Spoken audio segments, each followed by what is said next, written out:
Hello, everyone. Today I'm here with Larry Serinana, the founder of Style Motorsports. Style Motorsports was founded in 2007 by Larry Serinana, located in Ontario, California. Ontario is in the San Bernardino County, which is only about 35 miles from downtown Los Angeles. Style Motorsports (QSM) has a 5,500 square foot building, which includes parts, service, and the showroom. Style Motorsports is a family run business with Larry, his brother Edgar, and his wife Tisha. Larry, welcome to the podcast. Thank you for having me here, David. Glad I was able to make it down here to do this podcast. Well, it's our pleasure to have you. So, Larry, I've known you for about 7 years now.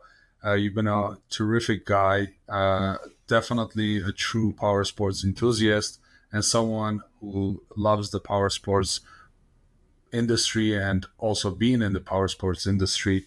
So I guess let's start off with saying, how did you get started in this industry, and what's kind of your background? So, first off, thanks for having me here. Of course. It's really cool that you guys are doing this podcast setup and format and everything. Absolutely. But my power sports career started actually when I was 18 years old.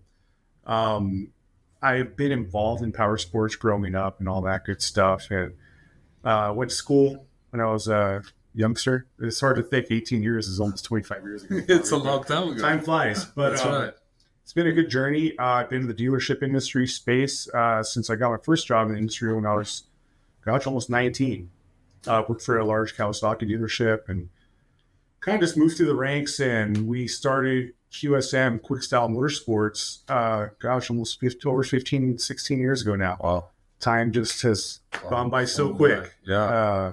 There's like a million stories I can tell you about the process, but long and short, that's kind of my background. Watercraft, off-roading, now the side-by-side thing, Sure. ATVs, everything's just really exploded in the past few years for us. So. Yeah, absolutely. And I mean, being in San Bernardino, this is kind of where the off-road mecca is, right? We have a lot of pro MX guys that started their career here in San Bernardino at the famous tracks everybody knows, Glen Helen, right? And then also the off-road racing scene here with the buggies and the Baja being down a few hundred miles from us, and the Baja 1000, everybody runs it, and all those fab shops are here. So really, this is the mecca for off-roading. You're 100% right, Dave. We're in the middle of the middle here in Southern California. Like a lot of the people, I don't know like where you guys are in the United States, but like we're in the middle of Southern California. We're literally about 45 minutes from almost anywhere in Southern California here. It does put us in the middle of the middle. We get the glamorous off-roading. We get like up in the King of the Hammers area, off-roading bars. Like there's so many areas, Lake Havasu, the river, and just there's so much off-roading out here, outdoor activities for everybody to do. The variety, I think, is incredible. And I think because you and your shop do not only off-road, but do also watercraft, I think you have a good mix of both, and I think a lot of power sports dealers sell a lot of those brands across the those products across the country. They do obviously watercraft, they do some boats, PWC stuff, and they also do on-road vehicles and off-road vehicles. So it's good to have this type of stores, which not a lot of them service them, but your specialty has always been servicing and good quality of customer service. You're 100% right, David. We do a lot of custom accessorizing, building of off-road vehicles, razors, side-by-sides. Sure. The Can-Ams, the razors. We do a lot of builds on those for the glamorous guys that want the custom stuff. We service a lot of watercraft, things like that. But one of the big things, since we actually signed up with you guys, is we're selling a lot of ATVs now. That and the dirt bikes and the Denago line is just really fit perfect into what we got going on over there.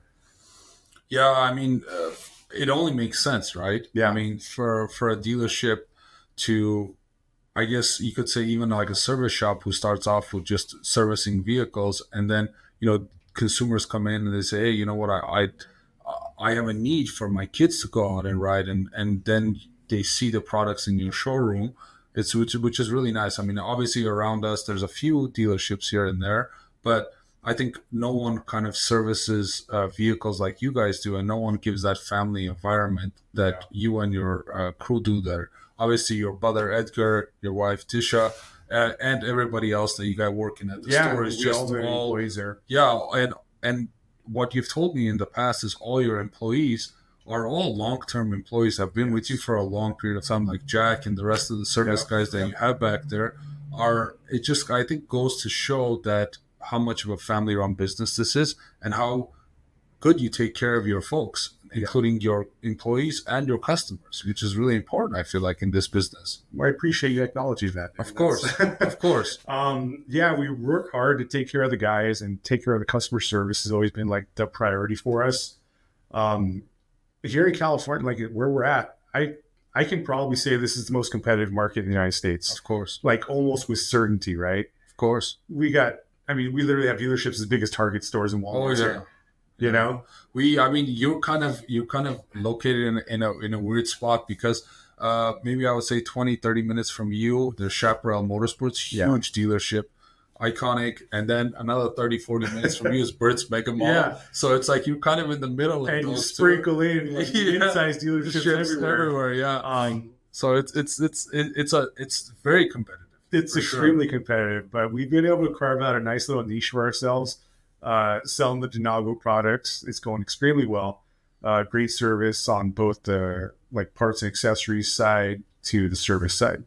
That's kind of what we've been able to carve out over the past 15 years. Yeah. So I think on the Denago side of things, you being in California and Denago being a 50-state compliant manufacturer, our vehicles are carb approved for grease sticker. And I think that's so important for especially small and big size dealerships in California to have product for California consumers, especially off-road products. That is, on-road products is a little bit different, but to be 50 state compliant, obviously, as you know, it costs the manufacturer a lot of money to certify these vehicles. Honestly, I don't know how you guys did it. I don't want to know the process. It doesn't sound like a fun process, but I'm like, hats off to you guys for getting it done. Yeah, it's just, I'm sure that was a process.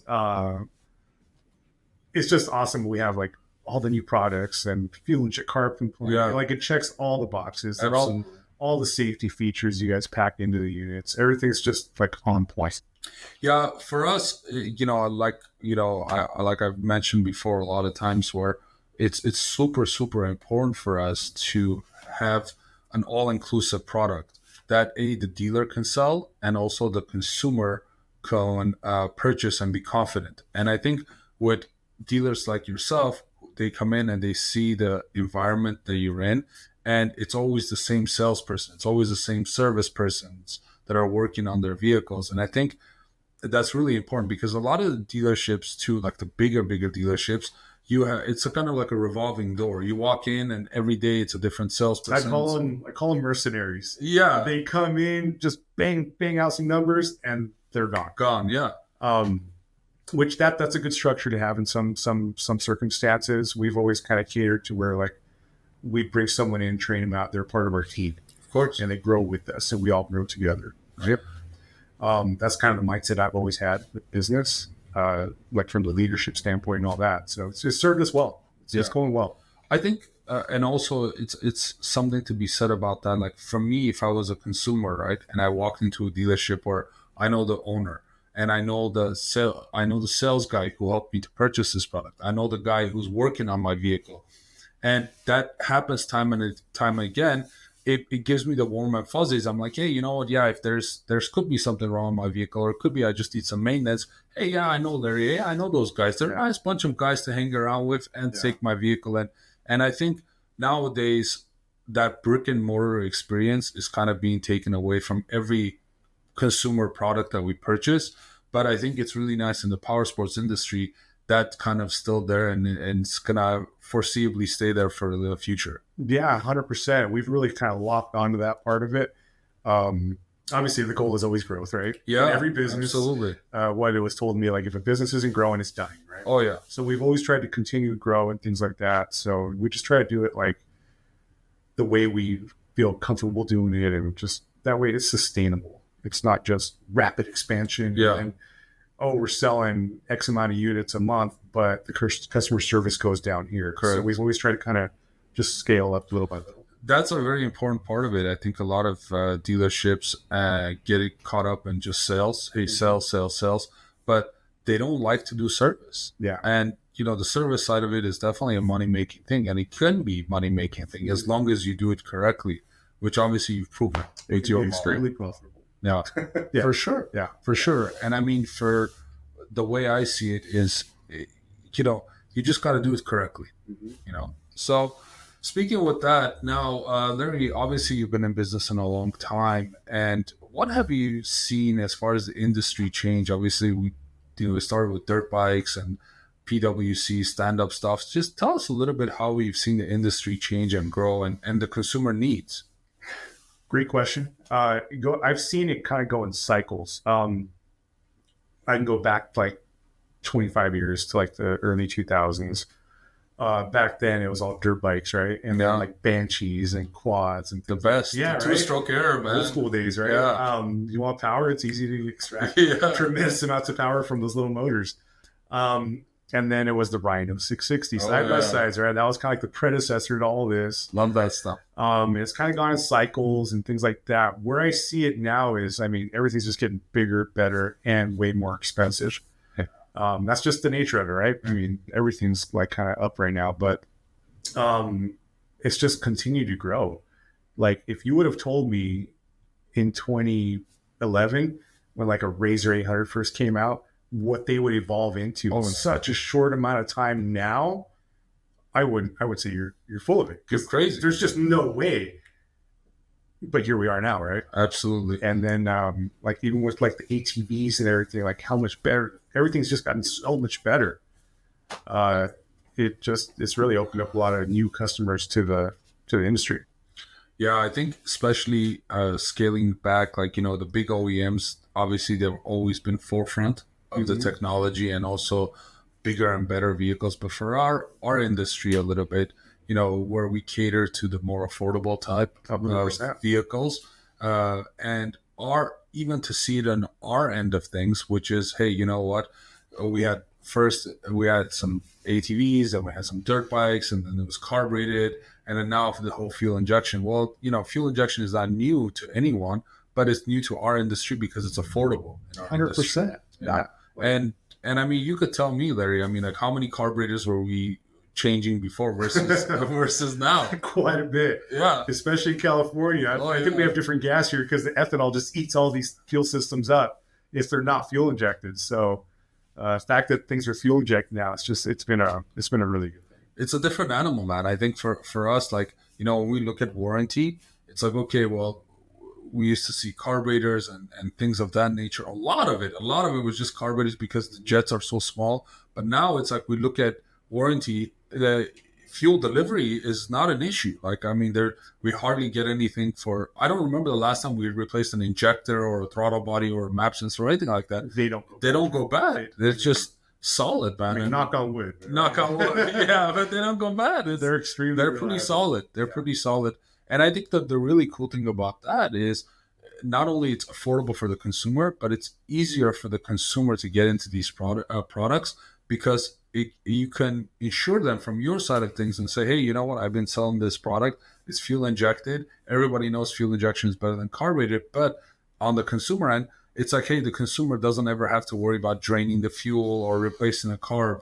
It's just give it gas and go. As long as you somewhat take care, put some fuel stabilizer in the tank, it's going to start the next time, whether it's a week, 2 weeks, 3 weeks, or a month, it's going to start. Yeah, 100%.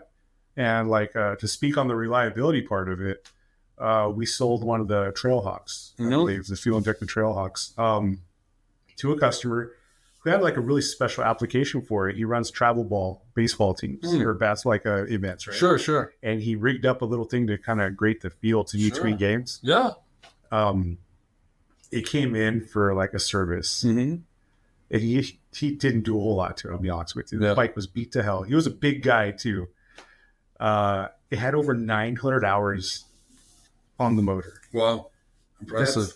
That's like the equivalent of Toyota having 1 million miles. Right? Yeah. I almost wanted you guys to buy it back and send it off to the factory to get it like reverse engineer to see like how we got. Yeah, it kind of goes back to the thing of like, hey, if you really take care of it, the vehicles will take good. It's a huge amount of hours. I would say probably a record in our industry. It's like a Honda that lasts 40 years or 50 years. Yeah. But again, with the whole fuel injection thing, it's really good because what it also does too, it controls the fueling so well where the engine's reliability is prolonged. Yeah, the efficiency. Yeah, it's there. It's there. It's very efficient. It stays in that range. Everything's at the right temperature at the right time. So it's really good. That's what I really, really like about the fuel injection stuff. And again, also the ease of it too. It's like there's no choke and this and that. It just all that is just gone and makes life so much simpler. So, it makes the usability for the end user a lot better.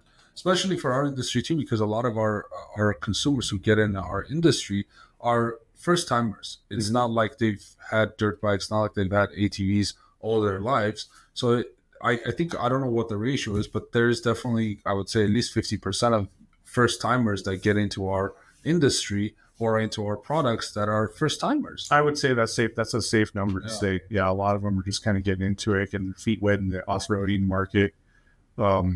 But they always come back and buy, like they really like it. They come back and pick it up. Yeah.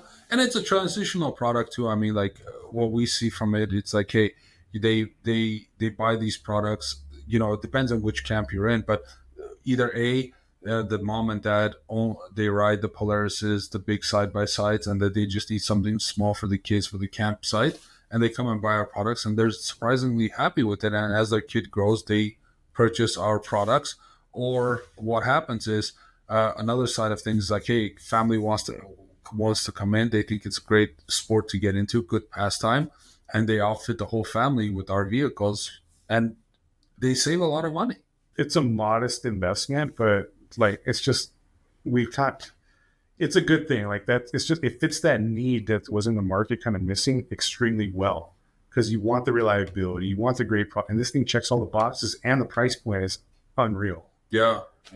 Which it works out extremely well. For us, we had to do it that way. Mm-hmm. It was one of those things that we had to give the dealers and the consumers what they needed.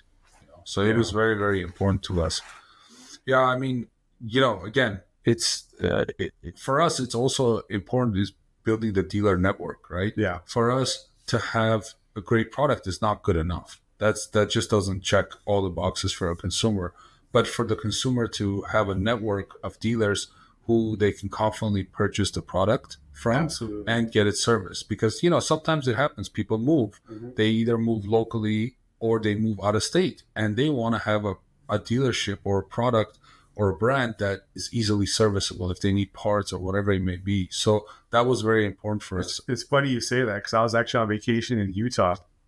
And my kids wanted like some special like drink from some one place. And randomly, at the beginning of the year, we were on vacation in Utah, and we pull up, and there's a Denago dealer. Oh, wow. Yeah, it was pretty interesting. That is pretty cool. It was pretty cool. I think, for us, you're actually, believe it or not, you're our second Denago dealer that we signed up in America, like I said in the beginning of the podcast. So, and that's obviously because we've had a great relationship. We've known each other for a long time. And I think you took the leap of faith to bring on this new brand. And it was, I think, really cool and forward thinking of you to do that. Yeah, it definitely was a little bit of a leap of faith. And then everything's worked out well. Like one of the big concerns was parts availability, things like that. We've had no issues. Everything's been handled correctly. Product's been great. Any warranty issues that come up, taken care of extremely quickly, efficiently. It's been working out extremely well. Yeah, our parts and service department that we have and the people that we have are longtime employees who've been with us for a long time. Yeah. And they really do, they really understand the business model of taking care of the dealer and the consumer. So they really will do everything they can in their power, all the way up to the manufacturing level to make sure that we take care of our issues, whatever it may be. And I mean, every company has issues, everyone has issues, but it's a very important for us to do that. Yeah. But going back to the thing you were saying is like seeing, a Denago, we call it in the wild outdoors, or seeing a Denago dealer, it's really cool. I enjoy that too. I enjoy It seeing is that. cool. Yeah, like my guys will be out in an event promoting the company or doing certain things, and they'll send a picture. Hey, look at this Denago out in the wild. Yeah. It's really, really cool. Yeah. One thing I want to talk about is I remember a few years ago, this is, I won't say 3 or 4 years ago, we randomly, you were at the Sancho in Costa Mesa with your family, and I was there with my family. And my friends always have went to the Sancho, but I believe it was my first time going out to the Sancho. And I was like, hey, man, let's go. I told my wife, let's go. And then randomly, we just ran into each other. We're getting food or drinks. Yeah, we're getting something like that. And I got introduced to your family, you got introduced to mine. And then we started talking after that. We're like, hey, man, wouldn't it be cool if we come and be a presenter here at Sancho? And I'm like, yeah, we should. We definitely should. And I think a year passed by after that event, and the following event, we launched the brand at Sancho. And this last Sancho, 2024 Sancho, you came there and you were one of our proud dealers. And the really cool thing about the Sancho, that event, you were allowed to sell vehicles. And there's several other dealers, there are several other different brands, but it was really cool and really nice of you to come in with your salesperson, Jack, and even Edgar too, to come in, stay with us during the whole weekend, and sell to consumers who were interested in the brand and interested in the product. So I thought that was really fun, really cool. We had a great time. It was awesome. We had so much good feedback, and it wasn't like a pressure sales thing at all. The product sells itself. When they see it and they compare it, they're like, oh my gosh, this is like such a value. And a lot of people bought units. Yeah. A lot of people ended up buying units. I think that the Sancho is a pretty cool show. And the reason why I think it's really cool too is like it's a relaxed event. Like you're saying, there's no pressure. People are drinking beer. They're there with their families. They're just having a good time. And manufacturers are given a lot of discounts too during that show. So we did the same, and so does all the other manufacturers. But it's really cool because people come there to experience the event, see what all the new stuff that's coming out for the sand season for us, and also to buy some discounted products. I mean, and you have brand new models, you have old models, whatever it may be. Everybody likes saving money. Everybody likes saving money, and it's a perfect time too, right? Beginning of that sand season for us. And it was fun to have you there, and obviously you'll be there hopefully for the next one, and we'll definitely invite you. And I think again, as the brand grows, you'll grow with us. Yeah, we got some plans in the pipeline for growth and things like that. We're gonna we're gonna expand. So that's I think the most important part of it. It is the expansion, right? Like you said, if you're not growing, you're dying. Yeah, and I think with your business model, Larry, and the location you're in, it has to grow. It has to, because people like coming and talking to one-on-one with people, not just random salespeople every time you come in. Yeah. That's so important, man. Yeah, it is. It really is. Like the guys are there right now. They're working. Yeah, absolutely. It's a little, we'll see how everything goes with the current state of the economy and all that. But the future definitely does look bright. Absolutely. And I think for us, for Denago, it's so important to have dealers like you, whether they're smaller dealers, mid-sized dealers, or large dealers. It's so important to have those type of dealers and those relationships that we have to build this brand, to build this product line, and for all of us to grow. Yeah. We actually do have like a couple OEM things there for comparison purposes. Of course. And we put in side by side the Denago product. It's a better product in almost every way. It holds its own on any showroom that you're going to play on. Yeah. So like for the guys in the East Coast or whatever they're seeing, it's like it's a really good product. Yeah, for us again, we have to. You can't just have an average product, right? Yeah. If you just bring in an average product, then what's the point for a consumer to make the leap? Yeah. Right. You have to bring in a product that is above and beyond kind of what the competition is doing. And to offer the services behind, whether it's financing, warranty, whatever it may be, to to build that brand, to build that product, 100%. and for a consumer to take that leap, to spend their money on something brand new that they never heard of. Yeah, and I was actually listening to a podcast you did, and you guys were with another dealer, and you were speaking about like the cost of the side by sides, how they just skyrocket, Oh yeah, and everything like that. And I mean, you got a guy that has a really expensive side by side. He's not going to put his kid on something that's not nice. that's true. That's a great point. And That's a great point. whatever price point his RZR or off road vehicle is, but he wants something nice for his kids. Absolutely. And this thing checks the box. Yeah. It's a great product. Yeah, I mean, like, it's not uncommon for us here, especially all of us having sand fever here, right? And it's not uncommon for us to see guys who have sand rails. Sand rails nowadays, give or take, up to $250,000. You're not going to have that guy buy, an inexpensive ATV for their Yeah. kid. Yeah. You know, Yeah. they have the funds to buy those big sand rails. And when they go out to the desert, it's not just a weekend for them. It's an actual event for them. They're pulling their motorhomes, their trailers. It's like a huge investment that they're It's doing. almost a lifestyle. It is a lifestyle. It is a lifestyle. And so when these guys go out to the desert, they're not gonna. The last thing they want is their kid to be complaining the whole weekend. Hey, my ATV doesn't start. Yeah. Right. 100%. So it's understandable. It's very, very understandable. And I think that's where you come in, and that's where our brand comes in. Yeah. It works. It fit that gap in the market that was missing, and it did a really good job. It's working out extremely well. Wonderful. Yeah. I think for us, Larry, is what would you like to see from the brand? What are some consumers telling you that, hey, you know what, we would like to see that and this? What are some feedback you're getting from the consumers? Great feedback on everything. Right now, the thing we would like to see is just more inventory. Yeah. That's been the recurring theme for the past like 5 years at almost everything, right? Oh yeah. Inventory. Well, it's so for us, obviously, with the current state that we're in, with the tariffs that are happening, the nice thing with Denago is we're an American company that's got global manufacturing. Yeah. So we're not just, hey, our product is made in Asia. No, or a specific place in Asia, whether it could be China, Vietnam, Philippines, whatever. So we have multiple manufacturers.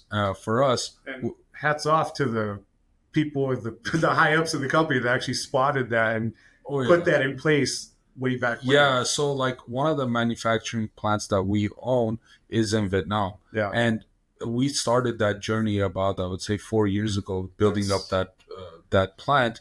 And the idea was not just to escape tariffs or anything like that. It was mainly just to spread the load. Yeah. Okay. And also sometimes, depending on which factory you're building them at, you get certain things. Yeah. Okay. Whether it's a little bit better quality or whether it's different componentry, whatever it may be. So certain things are available certain places. Okay. And for us, we decided to open that manufacturer, and slowly we've been ramping up to it. And the current state that we're in with the tariffs, it only makes sense to switch manufacturers over to Vietnam. Great foresight. Yeah. That's amazing. I don't know if you have a crystal ball or what. No, we don't have that, but definitely it was just something. Coincidentally, it happened, and I think it lined up pretty good. But for us, with Denago, it's like one of those products where the demand will always be there versus inventory. So. Yeah, I mean, a consumer might walk into a showroom and not see every single color because we don't produce it. Yeah. We don't produce these vehicles. And the only reason why we don't mass produce these vehicles that way is because we're trying to keep as much quality control as possible, especially for a new brand. Okay. And also the other important part of that is seeing whatever issue that may be, is fixing those issues on the next production run. We don't want to have a warehouse or showroom floors full of a vehicle that we know that's got an issue, and we're like, hey, wait till we sell the 5,000 of these, and then we'll make the change. No, it's usually a small production run, and then on the next production we fix that issue, and then now that issue is done and over with. So that's one of the reasons why, Larry, we don't in the beginning now still we don't mass produced like that, and we keep a small amount of vehicles. I like it. It's been working out extremely well. We don't have issues like that. Yeah, we don't. Well, I hope that continues, and no, it's been working out well. Yeah. Well, that's our job. Yeah, like the guys at the dealership, like they work on really expensive stuff and mid-level stuff, and we kind of see like how things are built, different manufacturers, and these things hold their own against any of that. 100%. Wonderful. Yeah. Well, I mean, that goes to show, I think our engineers, our production managers, our service people are doing a good job and making sure that we give the consumer and the dealer what they're asking for. Yeah, no, 100%. So, Larry, far as the consumers are concerned, or people watching this podcast and hearing this podcast, how can they find you, Larry? They can look us up on Instagram. We're at QS Motor. That's our handle in there. We do have a YouTube channel, same handle, or on our website, quickstylemotorsport.com. We're always updating it with Kurt on the daily now, because things are moving so quickly. Of course. But yeah, look for us there. We're in Southern California. Just Google, and we'll pop up. So, what is your physical address, Larry? 1170 West Holton, Ontario, and our building actually was a Kawasaki dealership. That's a great story, like actually. 30 years or something like that, right? And I actually worked there when I was 18. Oh, really? One of the first jobs in the industry was there. Learned so much about how things work and operate, dealer operations, things like that. But so we have a long history in the power sports space. Absolutely. Yeah. And I mean, it's really cool how that building was an old Kawasaki building, and now it kind of came full circle for us, right? Who would have thought it? Like, it's almost like you can't, right? Like, I don't know. You can't make it up. You can't make it up. And the way, like, especially here in California, it's so competitive, and real estate is just so expensive here.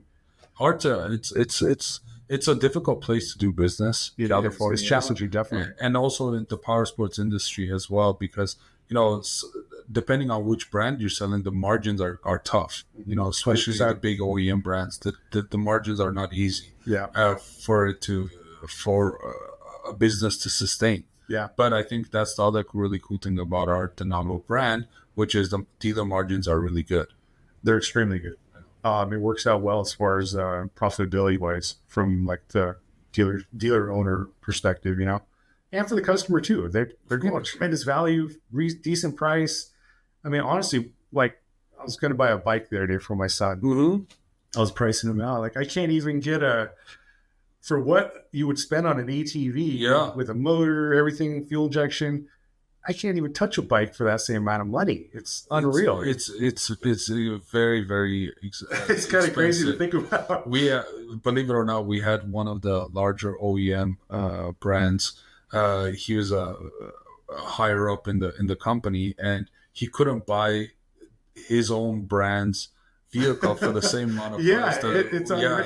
He couldn't buy it, so he ended up buying ours. Even employee pricing. Yeah, even employee pricing. Yeah, he couldn't. But and again, that kind of comes down to the thing of these vehicles are priced reasonably, but also for kids, sometimes you don't want to spend an exuberant amount of money because they grow so fast. Yeah, and you buy one of these vehicles, they ride it for a few years, you pass it down, and you move on. But I do see that you guys are starting to shift into the bigger products as well. Oh yeah.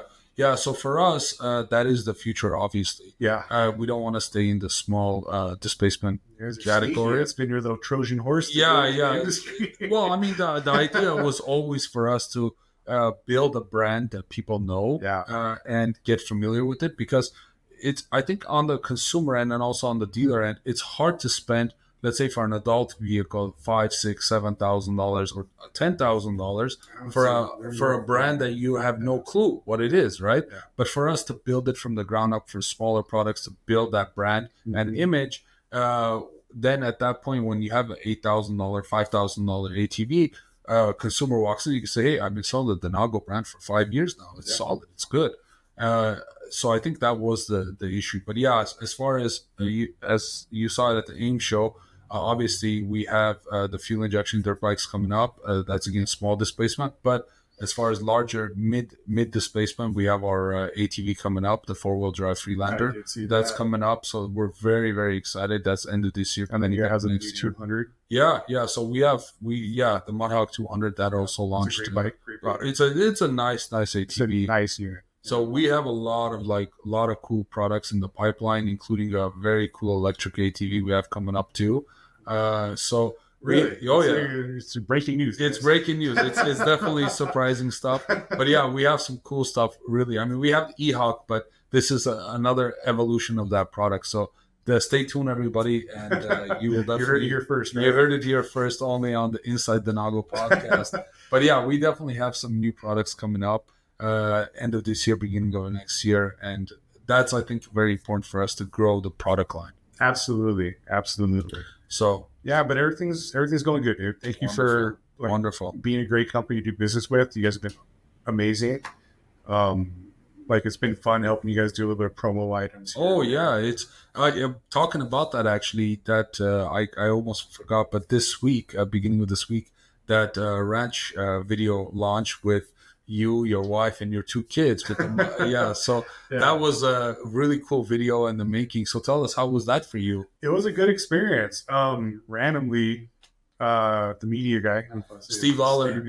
Steve Lawler. I want to say his name. No, yeah. Steve Lawler, our marketing manager. Asked us to meet him at some ranch, do some quick promo video, and it ended up being an amazing ranch, amazing setting. It was a house with a private lake and an island and everything. Close to Temecula wine country, for those of you that don't know. It's our little version of wine country. Napa here in Southern California. It was an amazing shoot. My kids had a great time. They all rode the quad. What was it? The Mudhawk 6. The Mudhawk 6 and the Mudhawk 10. Yep. My son and daughter were on that promo video. They had a great day. They just enjoyed the process. It was fun. I mean, for me, man, that video is so fun. And my favorite part of that video is when they come in and you and your wife are there to greet them. So that was my favorite part of that video. It's really, really cool video. Yeah, no, it was an experience to do the promo video. And then when we did the Glen Helen media day. Oh, yeah. That was also an amazing experience for us. And just thanks for always including us. Of course. It helps our dealership out by doing those videos and promo items. Well, I mean, the thing is, you guys are, what we always say is our dealers are our partners in this. And certainly with your dealership, you've always been a partner with us since day one, so far as to even include your kids in those videos, right? So that's a true partnership right there. And I'm not going to lie, on the backside of that, I did have to include some like, here, I'm going to buy you this. Of course. For helping Dad out. Definitely. Helping David out with this video. Of course. It worked out well, man. They had a great time. Awesome. Wife had a great. It was just a good experience to give the kids, but like we're going back to the life. That's our lifestyle. Like we go to the river, we go off roading, we have this, and that's just the lifestyle we do, and it's great for the kids to see that and experience it. You know, it's a great family. A great family, products and sports and definitely. I mean, you think of as an industry, something that includes moms and dads and kids. This is it. Yeah, like I don't know, I can't really think of it a whole lot that really includes the whole family like That's that, right. You know? Yeah. Like, you do boating and you do fishing and you do ATVing and I mean it's fun. It's a fun. We sell fun, right? That's a lifestyle. It's a lifestyle. It's a lifestyle. It really is. It's a lifestyle. It really is, and it's a fun one. Definitely. And with like the products, it doesn't have to be that painfully expensive. No, it doesn't. I mean, you can outfit a family reasonably. Yeah, just to get them out there and having a good time and like experience the outdoors. That's what we're doing. That's it. And it's like from a dealership perspective, we've kind of reframed things that way. Like we're a Powersports dealer. We are a for-profit company, but like we serve customers, man. That's when we made that shift where we're serving customers. Like we look at it from like a service standpoint of like we're here to help people. It really just exploded our business. Yeah, I mean, once you shift that mindset, I think you definitely see a lot of you do, and it's almost like it works out a lot better, you know. Of course, but at the end of the day, you are for profit. Yeah, you have to make money. That's just how it goes. We're in like the helping people business more than solving problem business. Of course. For example, like somebody called the other day looking for something we don't even do. Yeah, they just randomly called us looking. Well, I think it was Jack or Ed, one of the guys, actually took the initiative to kind of look it up and point them in the right direction. Yeah. Instead of just saying, no, we don't, bye. Yeah. Like we've kind of just, well, you know what? That's a weird one. Let me see if I can help you. That's not what I do, but let me see if I can kind of maybe push you in the right direction. Again, that comes with having a family-run business. Yeah, That's the very, very basis of that, right? The foundation of that. So Being helpful. So how many dealers do we have right now? So we are approaching the 100 number. We are definitely, exciting. yeah, it's very, very exciting. And we're almost at that 100 mark, and we're going to do a big celebration and kickoff. And whoever that lucky 100 is, I think we'll probably go visit them. So it's going to be a really cool event we're going to do. And I mean, really, I think of it as we've been in business. Denago's Powersports has been in business for about a year and a half now. And for us to have 100 dealers who believe in the brand, who believe in what we're doing here, is pretty incredible. Well, when you guys hit that 99, let me know and open my second location. Well, you need to hurry because it's pretty close. I don't know. It's pretty close. So I better get on it, huh? Yeah, you better get on it. So again, Larry, I want to say thank you for everything, and thank you for taking time away from your busy schedule and joining us here on the Inside Denago podcast. You've always been a great friend and actually a mentor as well for me. So thank you again for everything. And thank you. I appreciate you, David. Thank you for everything you do for us, man. Of course. Yeah, it's my I look pleasure. forward to many years of growth. Absolutely. Appreciate Thank you again, Larry. Thank you. Take care. Bye-bye. Cool.